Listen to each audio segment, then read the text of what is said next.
4.5 বছরের এহসানকে নিয়ে তার মা এসেছেন জাতীয় চক্ষু বিজ্ঞান ইনস্টিটিউটে।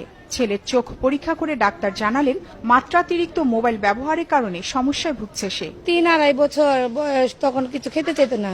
মোবাইল দিতাম, মোবাইল দিয়ে ওকে খাওয়াতাম। সেই থেকেই মনে করেন আস্তে আস্তে প্রবলেমটা শুরু হয়েছে, একটু হালকা হালকা কম দেখে। আর ডাক্তার বললো এখন যে মোবাইল দেখতে দিবেন না। 1 থেকে 5 বছর বয়সী শিশুদের চোখের সমস্যা গত 5 বছরে 3 থেকে 4 গুণ বেড়েছে বলে জানালো জাতীয় চক্ষু বিজ্ঞান ইনস্টিটিউট। এর অন্যতম কারণ হিসেবে তারা বলছে এই বয়সী শিশুদের মাত্রাতিরিক্ত স্মার্টফোনের ব্যবহার। 10 থেকে 15টা বাচ্চা হয়তো আমরা 1 থেকে 5 বছর বয়সের বাচ্চা চশমার কারণে আসতো, কিন্তু আজকাল প্রায় আমি বলবো যে 3 থেকে 4 গুণ বাচ্চার সংখ্যা বেড়ে গেছে এই সমস্ত ডিভাইস ইউজের কারণে। এই সমস্ত ডিভাইস ব্যবহারের খারাপ যে দিকটা হচ্ছে, প্রথম হচ্ছে গিয়ে বাচ্চারা শর্ট সাইটেডনেস হয়, যেটা মায়োপি আমরা বলি। দ্বিতীয় কারণ হচ্ছে গিয়ে তার চোখ টায়ার্ড হয়ে যেতে পারে, তার মাথা ব্যথা করতে পারে, তার চোখ ব্যথা করতে পারে। তৃতীয় আরেকটা উপসর্গ হচ্ছে তার চোখ ড্রাই আই হতে পারে।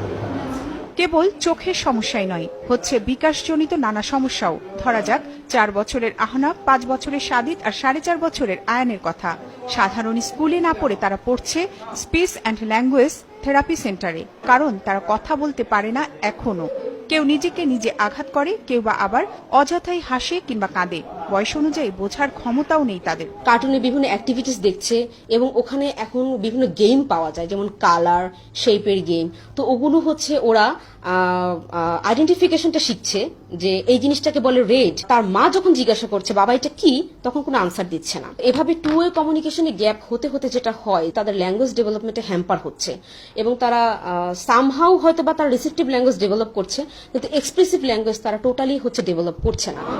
স্পিচ অ্যান্ড থেরাপি সেন্টারের শিশুদের এমন পরিস্থিতি বলে দেয় দেশে 1 থেকে 5 বছরের শিশুদের বাবা মায়ের প্রত্যক্ষ প্রশ্রয় মোবাইল বা ইন্টারনেট ব্যবহারের হার আশঙ্কাজনকভাবে বাড়ছে। ফলে বাড়ছে দেরিতে কথা বলা, অটিজম সহ নানা সমস্যাও। বিভিন্ন পশ্চিমা দেশগুলোর বিভিন্ন গবেষণায় এসেছে যে কিছু কিছু শিশু যারা স্ক্রিন টাইমের প্রতি অনেক বেশি আসক্তি তারা দেখা যায় যে তাদের মধ্যে অবেসিটি বা স্থূলতা, তারপরে ডিপ্রেশন, অ্যাংজাইটি এগুলো বেশি পাওয়া যাচ্ছে।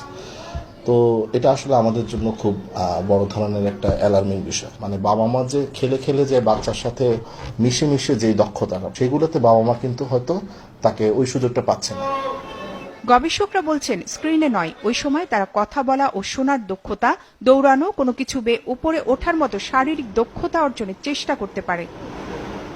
ইয়াসমিন রিমু, মাছরাঙা সংবাদ, ঢাকা।